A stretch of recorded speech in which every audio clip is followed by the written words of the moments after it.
Stoke City's fall-off since 2018 has genuinely been sad to witness. Once upon a time, they were a feared team in the Premier League, and honestly, at the time, it felt like they could take points off any team they came up against. But since their relegation back in 2018, they've just progressively got worse. It's at the point now where they're genuine contenders to get relegated next season. But guys, I'm here to make sure that doesn't happen, as I have just been announced as Stoke City's brand new manager. The goal is to not only get them back into the Premier League, but to win them the Champions League, to crown them the world's best club. But that is going to be a lot easier said than done, because this starting 11 is average, man. We've got a lot of work to do. I mean, granted, they do have some good players like Andre Vidigal, like Milian Manhoef, and also Vutaburgo, who, if I'm not mistaken, in real life is linked to the bottle jobs. They do also have new signing Victor Johansson from recently relegated Rotherham. He's a decent keeper, don't get me wrong, but it's very questionable signing a keeper from a relegated side. Don't get me wrong, there's a decent amount of quality in this team. There's just simply not enough to do our Stoke City right now. But luckily, that's where I come in, as we've got 13 million to spend in Season 1 to improve the quality of this team to get Stoke City from here all the way to here. Now, usually the first thing I do is switch the formation up, but the 4-2-3-1 wide right now actually suits this Stoke City team down to a T, so I'm just going to leave it alone.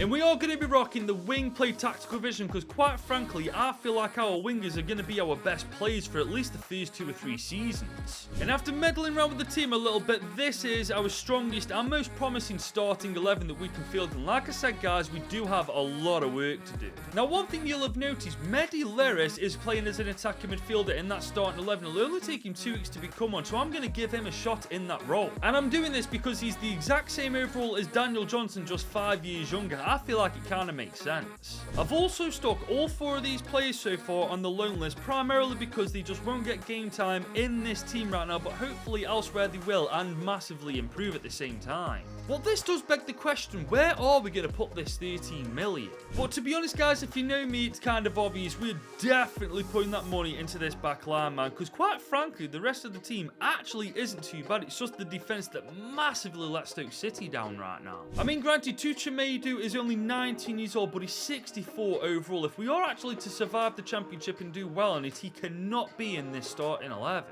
On top of that, both of these fullbacks really aren't up to scratch, and that is a shame, because Lyndon Gooch, from what I've seen from him this year, is a damn good player for Stoke City. He have done him dirty. But we do also need a much better centre-back to partner up with Ben Wilmot, because let's be honest, Michael Rose, Ben Gibson and Kieran Clark just aren't up to scratch. But we're going to have to be pretty strategic with how we spend this money. 13 million is good for a championship side, but we are buying for 3 different positions. We've got to be very tactical right now. And I think with our first signing, I've done a very good job of being tactical, as I've just spent 2.6 million on Masadio Haidara. Granted, he is a 30-year-old centre-back, but he's 74 overall. He played in the top division in French football as he played for RC Lens. This one is literally a no-brainer, ladies and gents. And we've actually still got a lot of money to spend, guys. 10 million in total. We can actually spend a bit more money on these next 2 players than I thought. So with that being said, I'm going for Bart Newcoop from Feyenoord, 27, 74 rated, a very good player. Now, I know that a Feyenoord player jumping ship to Stoke City may seem like a bit of a stretch, but just hear me out. Look who his competition is for that starting 11 plays. Lutcherel Gertrude, 5 years younger and 5 ratings better. In his competition here would be a 19-year-old right back who's 64 overall, man. If he wants game time in abundance, he'd defo jump ship to join us. And following him is Junior Firpo, 26, 73 rated. I know that he's just been in the playoffs with Leeds United, but I'm just going to throw a whole bunch of money at him and I hope he accepts it. And that is our first transfer window done and dusted as Stoke City managers. For the combined total of 7.5 million, we signed both of these players. And considering the fact we've only improved our defence, it's actually crazy just how good this team looks now with a better defence. But whilst all those transfers were happening, guys, Mehdi Leris is training to become an attacking midfielder, finished, and he's going to turn into a 70 rated attacking midfielder. At least he's 5 years younger than Daniel Johnson. Now, truth be told, guys, I think we're going to do very well this year, man. Certainly way better than they did in real life, because we've massively increased the quality in our defence, man. And honestly, I feel like this is definitely going to be the game changer in Season 1 for Stoke City. But never mind the defence for a minute. many. Look at the freaking improvements in other positions. Manhoef 78 overall now, Württemberg is 77 rated, 75 overall, Johansson too. The stats aren't amazing, but Vidigil was a very good player this year. 24 goal contributions, 54 games, 15-1 for Tyrese Campbell, who in real life has been pretty hit and miss as well. Let's just put it this way, if this Stoke City side do worse than they did in real life, I will be absolutely gobsmacked because this team is levels above it. And just look at this, we've made the playoffs alongside Preston North End, Watford and West Bromwich Albion, and we were only 2 points off automatic promotion. What on earth is going on, man? Stoke City board of directors, you know where to find me, lads. Unfortunately though, guys, the idea of promotion is dead and buried. West Bromwich Albion make sure of that in the semi-finals as they beat us 3-2 on aggregate. But you know what, considering where this team finished in real life, I will take this as a massive dub. But I'm not sure we beat them in the FA Cup, however, as Leicester City knock us out in round 3. But we did have a decent Carabao Cup run as we made it to round 4, but that's not the impressive part about this. We beat Arsenal in round 3 to get to round 4, and given the history between these two sides, that's got to be bittersweet for the Potters. But guys, considering the fact we've only been in charge of Stoke for 1 year and we've taken them from being relegation candidates to being promotion candidates is genuinely incredible. But guys, in order to take that one step further and get promotion, I feel like we're going to have to be ruthless in what we do in next season's transfer window. But if it gets us promotion, so be it. But before we go any further, guys, did you lot know I'm racing this guy right here around to 100,000 subscribers? Now, I'm a very competitive guy, ladies and gents, and in this case, it is no different. To help me out, if you're enjoying this video so far, leave it a big old thumbs up and smash that subscribe button if you're new. I am currently in the lead and I'm winning this race, but if I'm to beat him, I'm going to need your help to do that, so please do hit that subscribe button. And guys, as we arrive into season 2 with the Potters, I wasn't joking when I said I was going to be ruthless. I've sold Wesley for 1.3 million and Leris for 1.9 million just to improve our finances a bit. Because now we've got 17 mil to spend, ladies and gents, and if we are serious about promotion this year, this is the exact kind of budget we need to be working with. Now, in terms of where we're putting that money, I'm going for a new CDM in place of Lawrence, and obviously I'm going to replace Leris by bringing in a better attacking midfielder. Now, you might be wondering why I'm not replacing Ben Wilmot. I mean, he's 24, 72 overall, one of the weakest links in the team. Well, let me just explain to you why. It's because, as you can see, he is still growing at quite a quick rate despite his poor form. He's only 24 as well, so hopefully by the end of the season he can go from 72 to 75 or 76 overall. But because we're only signing for 2 positions with 17 million, we can spread that money out quite evenly, and honestly, if we get it right, we can guarantee ourselves promotion. And with that in mind, I just spent 5.8 million of our budget on CDM Christian Casuris Jr. He's only 24, he's 74 rated. I know that I'm raiding the French league at this point, but honestly, they've got some bloody good players that are going under the radar. And this leaves us 10 million to bring in an attacking midfielder, and honestly, this is a lot more money than I thought I'd be left with. So I made sure I got my money's worth on our final signing in the season 2, as I spent 7.5 million on attacking midfielder Ruben Vargas. He's in his mid-20s, and right now he's one of our best players, so I think that 7.5 million very well spent. Especially now that the team looks like this. Oh my god, I didn't realise how good it actually was. I genuinely feel like we got a chance to win the championship this season. I mean, granted, there are some very good teams in the championship. Southampton, Bournemouth, you've got Ipswich Town, Luton Town, and obviously you got the Blades there too. But with the signings we've made in the transfer window, I feel like it's ours for the taking, man. We also what we were capable of last year with a weaker team. Now with a much better side, honestly, I don't see what stops us. And honestly, these stats look very promising indeed. Vidigal is our top goal scorer again, but Tyrese Campbell, Manhoef, and also Vargas also getting in on the action as well. And on top of that, there's the improvement that's happened this season. 81 rated Manhoef, 80 rated Württemberg, 78 overall Vidigal. This team is a Premier League side waiting to be a Premier League side.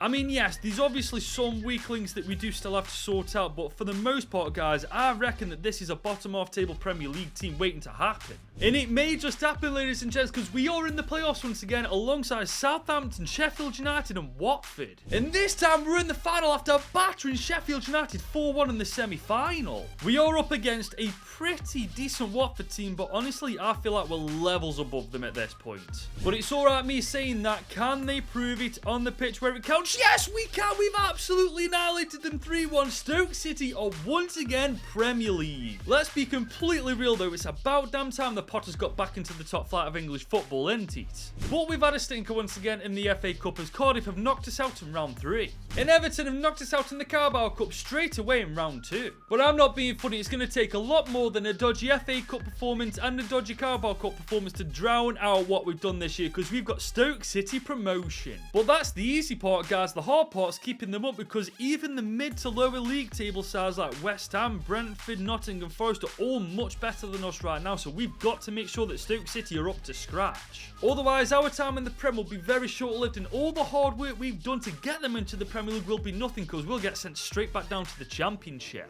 But for now, at least, we don't have to worry about that, because for the first time since 2018, I believe Stoke City are a Premier League team. But guys, I have cocked up and then some. Look at how many contracts need renewing, and that's not even the worst part. Because we're now a Premier League side, everybody's going to want a massive pay increase. And on top of that, guys, we've got 44 mil to spend in Season 1, and ideally, if we are to survive, we need the full 44 million, but that's not going to happen now. I'm just hoping that by the time we sort all these contracts out, we're going to have at least like 30 million left, otherwise we're going to be screwed. Luckily though, we do have 36 million after all the contracts have been sorted, so that is a disaster we've managed to avert. But that still isn't a lot when you consider what we need to do, because this defence does need a better work, and we do desperately need a better goalkeeper now that we're in the Premier League. And on top of that, Sadio Haidar is actually retiring at the end of this year. He's only 32, be 33 when he actually retires. I wonder why he's retiring so young. But this does mean we need to work miracles with this 36 million. So with that being said, I think we need a goalkeeper and a centre-back. The question is, how the hell are we going to pull this off with only this amount of money?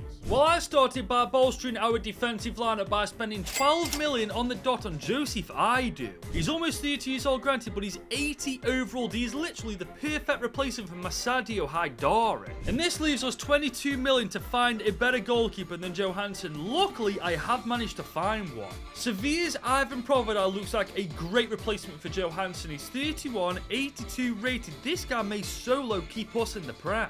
And that indeed concludes our transfer window, as we spent 17 million on a brand new keeper. And with only 44 million, we've somehow renewed everybody's contract, sorted the team out, and got 2 million left over. That's a managerial masterclass. Well, it will be, at least, if we manage to stay up in the Premier League. I think the team overall is good enough. I am a little bit worried about Wilmot being 74 rated though. But I am thinking the signing of Joseph Idu and the signing of Ivan Provedel will definitely balance this out, but I guess only time will tell if that's actually the case. And guys, time has told us that this is certainly the case. We are almost inside the top 10 as a newly promoted side, man. That is genuinely outrageous. I was fully expecting us to get a maximum of a 14th place finish, but 11th, I will definitely take that. We also this time made it to round 4 of the FA Cup. And we had a great Carabao Cup run, making it to the quarters before we got annihilated by Chelsea. But you know what, guys? Looking at this team, I'm kind of seeing why we've done so well this year. It's developed a lot more than I anticipated at this point. I mean, Provedel's 83 rated, Mano F's 83 rated, Idu, Berger, Vidigal 81 rated. This team is getting better and better every single season. And honestly, these stats have impressed me. Tyrese Campbell, Mano F, and Vidigal all getting more than 10 goals. I mean, for a newly promoted Premier League side, that's actually pretty impressive. I'm honestly gobsmacked at just how far this team has progressed in only 3 years, man. Imagine how far it'll go in another 3 years. I mean, we've already achieved what I was going to strive for this time next season anyway, so we're ahead of where we want to be anyway. But don't think for a second we're slacking off next season. Instead, we're raising the bar. We're going to go for top 10 football. But unfortunately, the board have different ideas. They've only given us 38 million to spend. It looks like their expectations are far below ours. And let's be honest, guys, whilst we do have a pretty solid Premier League side, we do need a lot of improvements if we are to take Stoke City from here all the way to here. I mean, for starters, we definitely need to replace Ben Wilmot this year, man. He's our weakest link in the entire starting 11. And then there's Junior Firpo, who, whilst he is a very good left back for the Premier League, right now he's not what we need to take Stoke City to that next level. And to be honest, they're not the only players that need replacing. Our right back, Newcoop, definitely needs replacing at some point. Vargas does, and Tyrese Campbell does at some point as well, if they remain at their ratings. But right now, we've got to focus on bringing in a better left back than Junior Firpo and a better centre back than Wilmot. And somehow we've got to find 2 players better than them with only 38 million to spend. Yeah, wish me good luck. But as luck would have it, I found Ethan Ampadu from Leeds United in his mid-20s, 80 overall, and more importantly, his contract's running out, meaning we'll get a freaking bargain with this guy. But this is the better one. Callum Doyle, only 22, 79 overall, and his contract's running out as well. I do not know what the bottle jobs are playing at letting his contract run out. He's a beast. Now granted, neither Callum Doyle or Ethan Ampadu are going to light the Premier League on fire when we sign them, but considering the budget we've got to work with, signing these players is absolutely insane. And that concludes our second transfer window in the Premier League, as we only had to spend 32.8 million on both of these players combined. And just look at the team now. Honestly, it is absolutely insane what a difference only 2 signings can make to a starting 11. And on top of that, we've now got a bit more depth on our bench because Wilmot and Firpo are being dropped for Doyle and Ampadu. Let me tell you, Season 2 in the Prem is going to be very interesting to say the least, especially now that we've bolstered our team. Are we going to perform as well as we did last year? Are we going to do better than we did last year? Or is last season going to prove to be a one-hit wonder in the Prem? Premier League this year, exactly what we were after. But guys, that's not the crazy thing that's happened. Look at the top 4. West Ham, Newcastle, Man United and Aston Villa have won the Premier League. What on earth is going on in this career mode save? On top of our Premier League finish, we smashed it in the FA Cup, making it to the quarter-finals. But we've had an absolute stinker in the Carabao Cup. Bloody Millwall knocked us out in round 2. But on a brighter note, just look at the development guys. Mano F, Providel, Vidigal, Idu, Callum Doyle. Honestly, we have got such a strong side now. However, there's only 2 players actually getting goals for us, one of them being Mano F getting 29 and 6, and the other one being Tyrese Campbell with 13 and 3. I'm honestly considering changing the formation just to make sure that Mano F is a bit further up the pitch, because honestly, if he's a bit higher up than where he is right now, imagine how deadly he'd be. But one thing's for certain, guys, going into Season 5, we are definitely on the right track to making Stoke City not only the best team in England, but the best team in the world. But guys, as we go into Season 5, I've made some changes that I definitely think will benefit the team in the long run. I have changed the formation to the 4-2-3-1 narrow formation. This way, all of our attackers are higher up the pitch. This means that Manoev, our top goal scorer pretty much every single season so far, is going to be higher up the pitch and more deadly than ever, hopefully. Now, you may have noticed the starting 11 looked a bit different. That's because I've sold Ruben Vargas and Tyrese Campbell, both for 24 and 21.2 million, which gives us a grand total of 114 million to spend on a brand new striker and a brand new attacking midfielder. I know that might seem incredibly harsh, but I feel like that's what we had to do to take Stoke City from here all the way up to here. And you never know, after we bring in a striker and an attacking midfielder, we may have a bit more money left over to improve the team elsewhere, but first and foremost, we need a striker and an attacking midfielder. So I started by signing AS Monaco striker Folarin Balogun for 38.5 million. He's still in his mid-20s, levels above Tyrese Campbell. This is exactly why I sold Tyrese Campbell and Ruben Vargas, because now we can afford players like him. And this leaves us 71 million to bring in an attacking midfielder, and believe me guys, I have found an attacking midfielder you Potters fans are going to love. I'm talking about Adrian Burnaby, 26 years old, 83 overall. He reminds me a little bit of Bojan from back in the day, and hopefully, guys, he can bloody play like him in his prime for Stoke. And due to the fact his contract was almost up, we spent only 27 million on him. What a bargain. And just look at this front four, for goodness sake. I know it's not the best in the Prem, but I'm telling you now, this ain't no slouchy front four either. And the best thing is, we've still got 40 million to spend on improving the team, and you better believe I'm going to spend every penny of this. We're in no position yet to throw money like this down the drain. And I think I'm going to spend it on replacing Christian Cáceres Jr. in that CDM role. I mean, he's 27, 80 overall, and his development plan shows that his potential's been reached. I mean, you could say we need a better right back instead, but his development plan is far more promising than our CDM, so it's honestly a no-brainer. So to conclude our transfer window this year, I have just spent 25 million on CDM Yassine Adli. He's much better than our current CDM, and honestly, we've had a bargain with this guy. We can't really complain at all. And honestly, looking at this starting 11, I really find it hard to believe we've only spent 5 years in charge of City, man. The Potters are on the up. And I'm not joking, look at the start we've had, guys. 3 wins from our first 3 games. Honestly, European football is certainly on the cards this season, especially with the signings we've made this year, man. Honestly, I couldn't give a rat's backside if it isn't the Champions League. I just want European football no matter what competition we're in. And we've actually got it, but it's not just any European competition. We've got top 4 football, which means we're in the Champions League for Season 6. I wish I could say I was surprised, but I'm really not. If it wasn't the Champions League, it was either going to be the Europa or Conference League. Either way, we were guaranteed it this year with how good the team is. But we dropped a stinker in the FA Cup this time, guys. Round 3 is all we made it to. And the bottle jobs knocked us out in round 3 of the Carabao Cup. That's just not a stinker. That's a bloody calamity to let that happen. But I think changing the formation was the game changer, because all 4 of our front 4 got more than 10 goal contributions. That's absolutely fantastic, and the first time it's happened so far with Stoke City.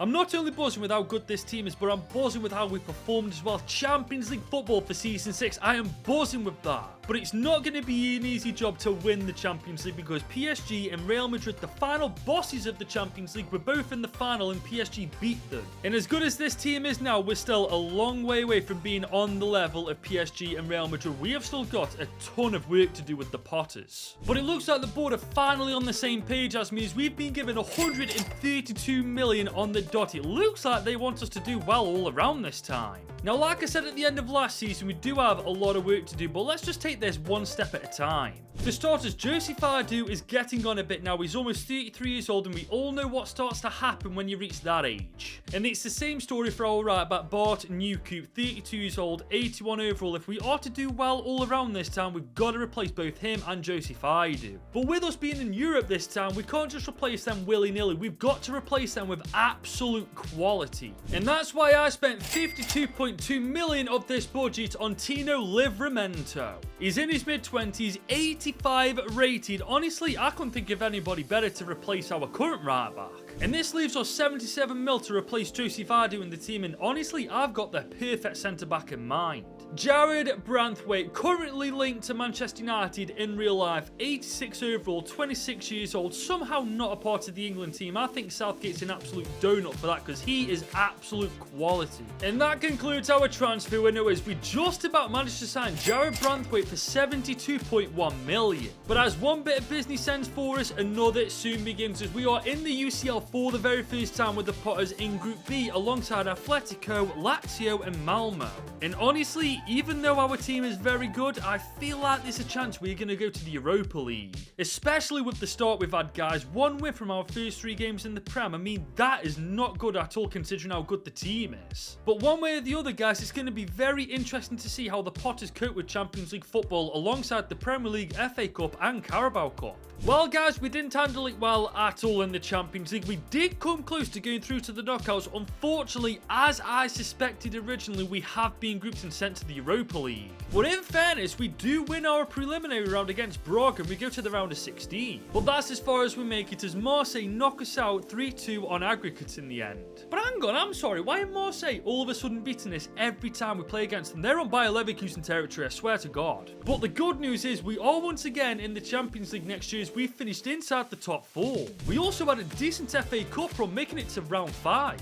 And we've won the Carabao Cup, beating the bottle jobs to do it. Oh my God, you do not understand how satisfying that is. I have legit never been prouder of the Potters, man. Beating the bottle jobs to win a trophy is absolutely beautiful. And the stats this year are even better than last season, man. Burnaby, Manoef, Balogun, Vidigal, take a bow, lads. But despite us doing really well this year, there are a couple of things that we do have to take care of in Season 7. For starters, Providel is now 35 years old, and that is around the age that keepers start to dwindle in overall. We also have to consider replacing Ampadu to strengthen our backline if we are to do better in Season 7. And then there's Wouter Berger. I mean, I really do not want to replace this guy because I know he's a fan favourite. However, I'm going to have to do what I'm going to have to do. I mean, one way or the other, I want to make Stoke City the best team in the world, and keeping players just because of favouritism isn't going to make that happen. But guys, as we head into the new season with Stoke City, I have just made an absolutely game-changing signing for us. I just signed Vicario from Tottenham Hotspur for 38 million. We beat them in the Premier League table. We beat them to win the Carabao Cup. From a player perspective, at least, this just makes sense. And on top of that, we still got 126 million in our budget left. And now that we got Vicario in goal, now it's time to move our attention onto that centre-back position where Ampadu plays.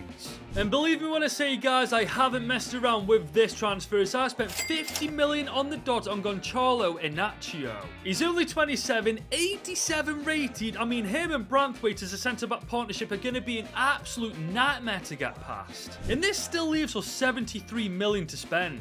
And you know what, guys, for now at least, Adley and Berger are both safe and sound because according to their development plans, they're still growing quite nicely. So instead, I'm going to focus my attention on the bench by bringing in a backup cam and also a backup striker. So I'm going to sign Carney Chukwuemeka from Chelsea for that backup attacking midfielder position, 25, 82 rated, sound as a pound. And you know what, guys, let's bring Tyrese Campbell back as our second choice striker. I mean, he's 80 overall, granted he's nearly 30, but I reckon he can defo do a job from the bench. And that officially wraps up Season 7's transfer window, as I've just spent $47.5 million on both of these players. And I am beyond proud of the work we've done with this team, man. Not only is the starting 11 absolutely phenomenal, but look at the bench as well, man. We've got quality to replace the quality on the pitch. And it's a good job, really, as we are back in the UCL, this time in Group E, alongside Monaco, Real Sociedad and Galatasaray. And honestly, that's a really competitive group. And our start really hasn't been very good, as from our first 3 games, we've only got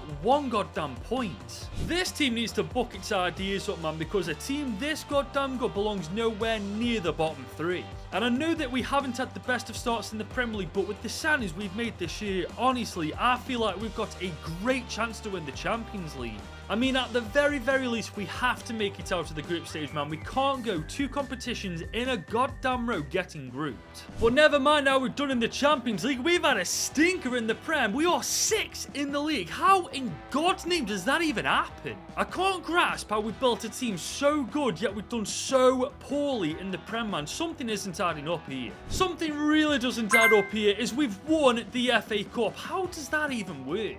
Well, this makes total sense. We've had a stinker yet again in the Carabao Cup, losing to Aston Villa in round 3. But we've had a ridiculous group stage in the UCL. 6 wins from 6, 18 points from 18, undefeated. Round of 16 we go. And we're heading to the quarters after smashing Dortmund. And we're in the semis after smashing Atletico. We could be playing Milan, PSG or Napoli. Oh, just give me AC or Napoli. Do not give me PSG. We avoided PSG. We got AC Milan where we smashed them 4-2, but we're playing PSG in the final. We're officially playing the final boss in the Champions League final. I like to think we've got one of the strongest teams in the world, but this season hasn't really proved it. And now we've got to beat this PSG team to become the world's best team. And honestly, I do not like our odds. But what makes it crazy, look at the stats. 27-1 for Balogun, 26-10 for Manhoef, and 21-10 for Andre Vidigal. How can we have such good stats but do so poorly in the Prem? And we aren't even going into the final with our strongest starting 11. Livramento, you absolute donkey. What are you playing at getting yourself suspended? I mean, we can play New Coop there, but he's nowhere near on the level of Livramento. We're at a massive disadvantage going into this final against PSG now. But guys, it is what it is. We've just got to live with it. The rest of the team is phenomenal, and hopefully that will be enough to take on PSG. But guys, it's been 7 years since we took over the Potters. We have built them into an absolute monster, and hopefully now we can call them the best team in the world. Can we? Yes, we can! Oh my god, we've actually beaten PSG 3-1 on the night. Even without Livramento in the team, we are the best team in the world now. I cannot believe we pulled it off, guys. From relegation candidates in real life, 7 years later under my management, the best team in the world. Peter Coates let you know where to find me. But with that, ladies and gents, my mission with Stoke City is done and dusted. If you have enjoyed this video, be sure to leave it a like, smash that subscribe button, help me beat Raman to 100,000 subscribers. And if you are still here, first of all, you're an absolute legend, but you should also click right here because this video is a banger as well.